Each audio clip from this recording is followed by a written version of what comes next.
Yes. Then I'm finished. 6 out of 10. 6, which is not bad.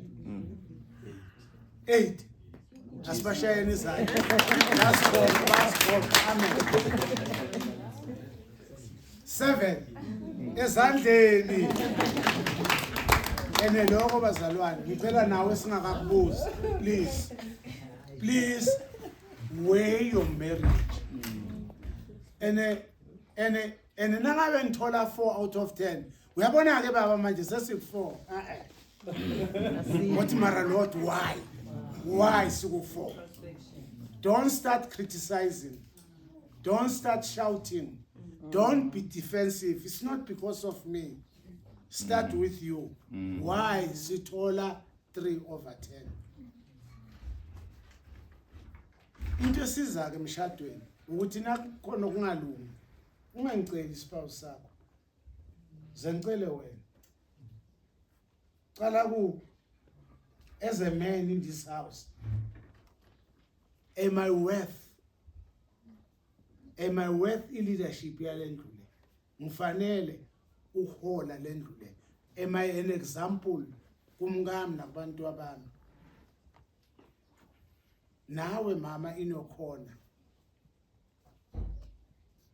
Ngibambe kahle njengomama. Wale. Ndlondlo besacheka ukuthi la sikhuluma amaqiniso sithi eskalini sa 1 to 10 umshado wakho ubeka phi nagogo out of 10? Mina ngubeke ku 7, umama uthi na 70. Sho ukuthi bana 6. 10 mina bengekho. Usala wena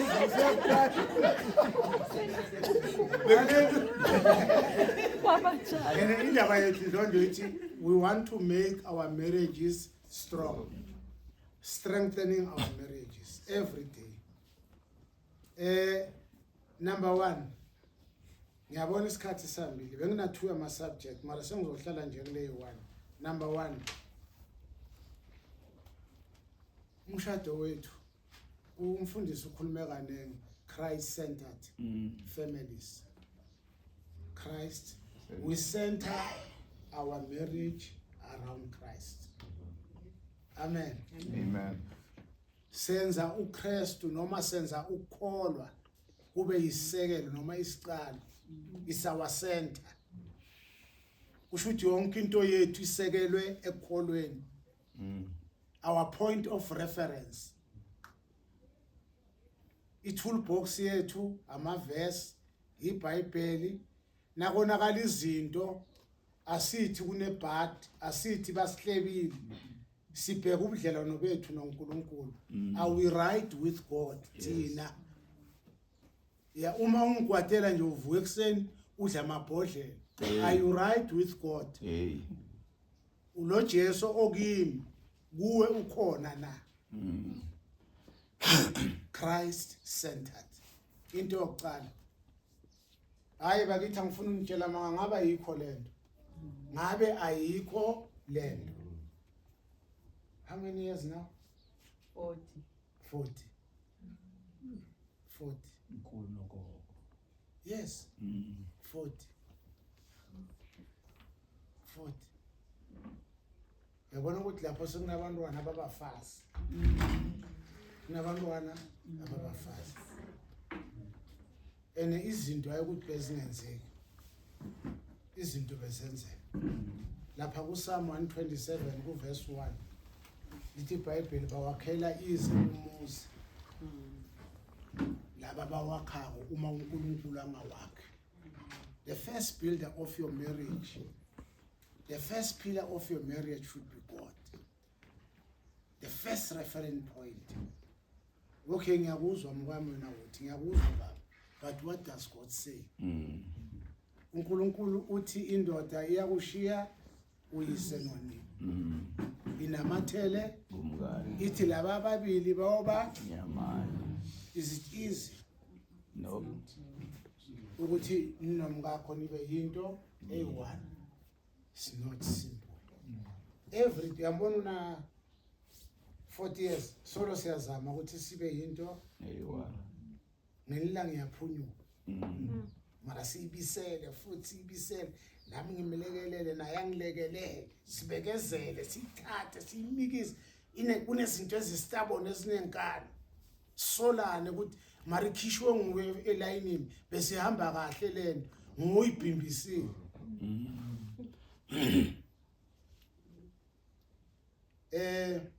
lapha ku Matthew 26:41 ngiyalithanda le verse lela. I think it's about praying ukuthi ningawele kulingweni. Praying with your wife. Yes. Until you take a decision. I'm talking about centering, making Christ the center. Hey bafowethu angifuna ungitshela mama. Sinomkami sambile sikhuleka ngelanga singakhuleki. But the day sathi asisageji has made a very big difference. Yes. Before we sleep. And before we sleep, angithi asiye emsebenzini. Ngiyalala. Sicala early sifike sihlale. If there's something to read or a verse, we read it. If kunento right ayitholile somewhere, uyayishare or uyithumele mina ku WhatsApp yami. Or nami ngithumele mina ku WhatsApp yami. Bese before we pray, sesihleli siqamele ku headboard, sifunda lelo. So verse yakhisana. Yeah. Jesus.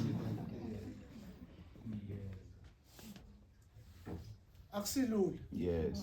Akusi Lord. akusilula sesangifuna unikhohlisa. Until sithi nomkami sithatha decision ukuthi we are doing this now every day, and if we do not do it, the following day we corrections. And that's not the only decision. Nokuthi asikwatelani akulala ukwatiwe. Yeah. Akulala ukwatiwe. Akuselula wena mntazana.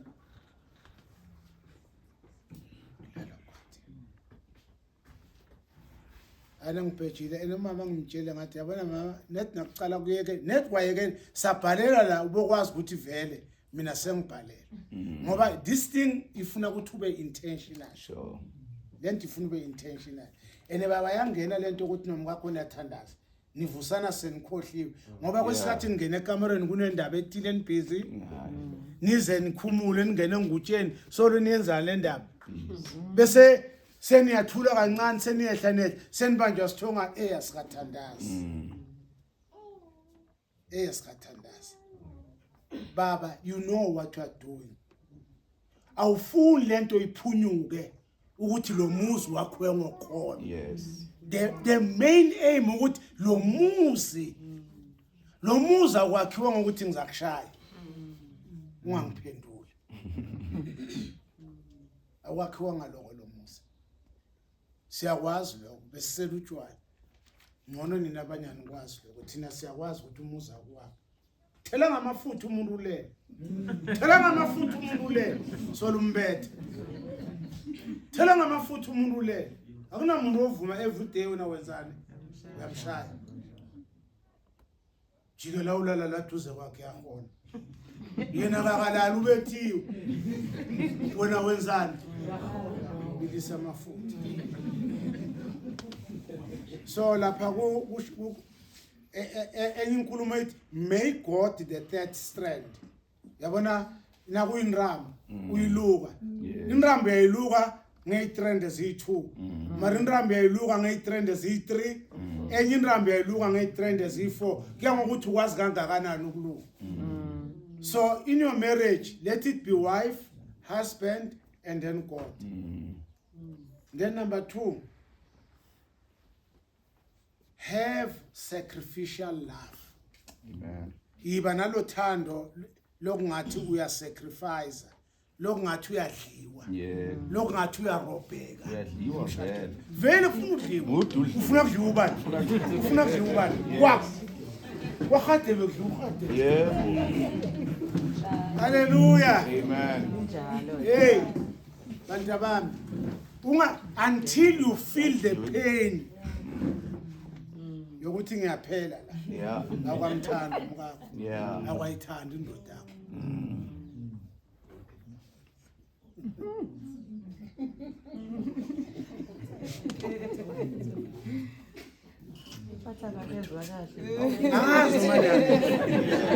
Angazi noma ene uthi udliwa nje ube uthule uthi njengoJesu. Yebo. Oh the lamb. Yeah. Alilili imva ikhali noma senziwani. Noma ungakhuluma uvela uthi ngiyadliwa.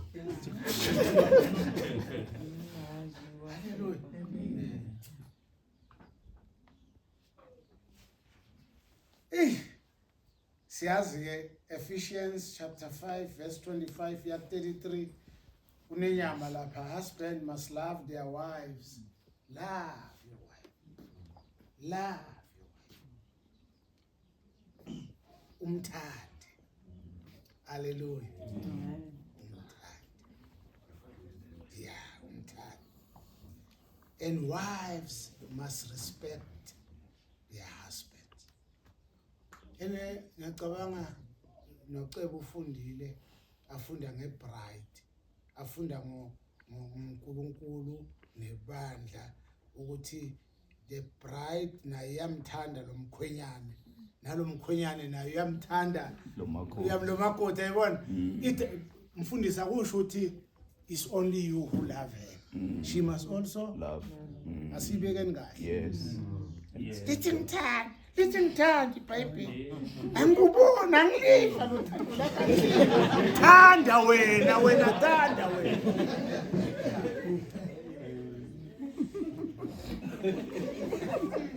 Jesus. Naye kufuneka azithobe.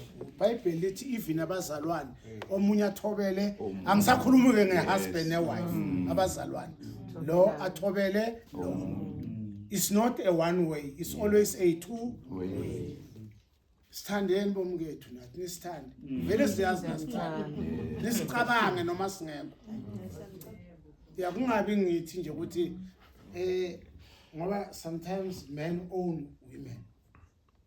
Especially men abangakholwa. They see them as subjects. Asifundo. Funeka azitshele ukuthi umkami ngeke ngimbethe noma ngathini. Umkami ngeke ngimbethe noma ngibamba nendoda. Ngizokuhlukana naye kuhle. Ngoba iBhayibheli yafuza. Malento ukuthi sekufuneka isibhamu, sekufuneka ini. Lokho ngamthanda, socabanga umdubule. Lo okay? Why don't you walk away honorably? Yeah. Bengikuthanda. Kodwa kwalile. Peace be with you. Bye.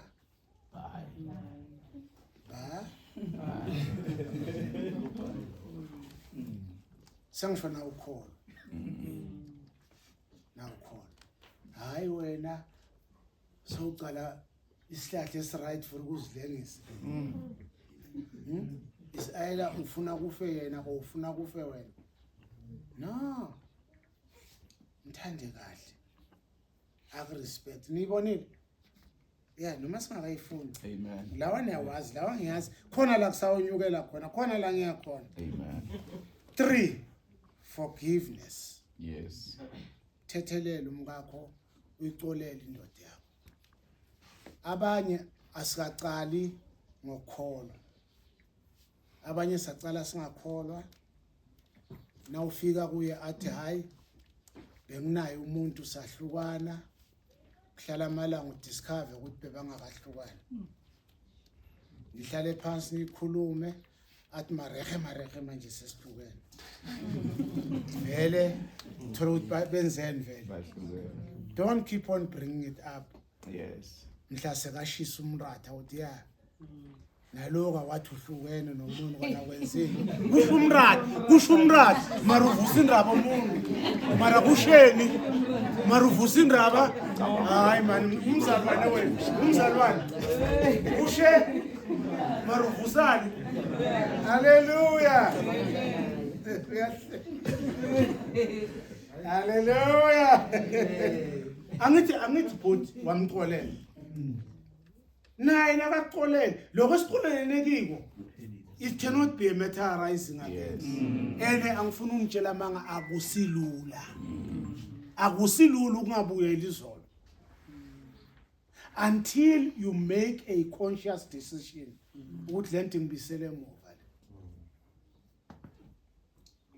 lento kayi2 uzoba ne-struggle kokucala sokuthi vele ungasayi ku-past whatever noma i-message asithi yakho-ke ilula i-message nayo yadelethwa emva kwendaba mara wayibona le message mara wayideleta and ayisatraceki le message mara wayibona ukuthi ithini le message ye-ex yabona la wena unabufakazi ukuthi nawuthi kuye manje le message athi hayi lo muntu futhi jange silalana nokulalana lo besiceda nje kuvumelana mara kuwe solo lento le yenzani it keeps on ngikhuluma ngezinto eziwikenisha umshado izinto ezavela zadlula mara solo ziyaphila ziyandinda lama kitchen niyakhamba nje nazo niyeDurban solo le message le Durban niyabuya hotel le message Yo. you need to work very hard mina ngifuna ukunikhohlisa azihambi lula izinto ezinto nakibe omama azihambi lula nakithi amadoda wese amadoda awese imthembu uNkulunkulu bafowethu umshado wakho ungacedwa into zayizolo yazi nalo on counselor noma seniya kulo abahlukanisa kubadayimali akusinto ngabe yenzani le yango 2000 lento yenza nini 2000 akusinto ngayihluka iphi forgiveness enesiyalazi iBhayibheli so lapha ku forgiveness kunezinto ezikhona ukuthi umuntu must confess bese uyashiya amen all we need njengabazalwane i-agreement ukuthi you faltered mara uyavuma ene lento ngeke uphinde then yabona inkingi bakupsesi la ekuthena umuntu kwalokuvuma akavumi mara into injalo uyagcuma sekufuneka ama DNA nale DNA yamcitha nayo uyayiphikisa iDNA wonke babathengile lezinto ziyathengwa lezi wakho lo mntwana babathengile hayi khona konke kuyakuchitha forgiveness umuntu ongaxoleli will always see a reason ukuthi why angaxoleli lapha na ku Ephesians ake ngifundele le 4:31 to 32 before sidlula la forgiveness and it's not about the past nama mistake esiwenza every day emakhaya asithathelele nini singabambelana amaculo ayikho into ebuhlungu njengokuthi umkakho akazi ukuthi wena ukwatile uhluleka nokumtshela mama aphani kulihlazo ukuthi as a mom pastor you can tell uaphana ukuthi solo ngakwata last week Tuesday uyasaba nokusho but you are living with it let's learn to forgive and as says indlela elula yini umtshela same day ubaba umtima baba mane angifuna ukuhamba ngithwele baba la ngadlula kahle emtimande sheme angifuna ukuhamba ngithwele hayi mama mosinabe ngisho ukuthi hawu yebaba yazi benguve kabi hayi ngikwate kangaka mina hayi ngiqumbe kangaka hayi mama mosinabe mina ngithe uyabona ukwatela into eseceleni bongakeva siyana la kunevini kahle ukuthi ka TikTok ukubamba konke first time mara kwami Yeah. Hallelujah. Anfunde phela Ephesians 4:31 to 32. Get rid of all bitterness, rage, anger, harsh words, and slander, as well as all types of evil behavior. Instead, be kind to each other, tender-hearted, forgiving one another, just as God through Christ has forgiven you. Yes.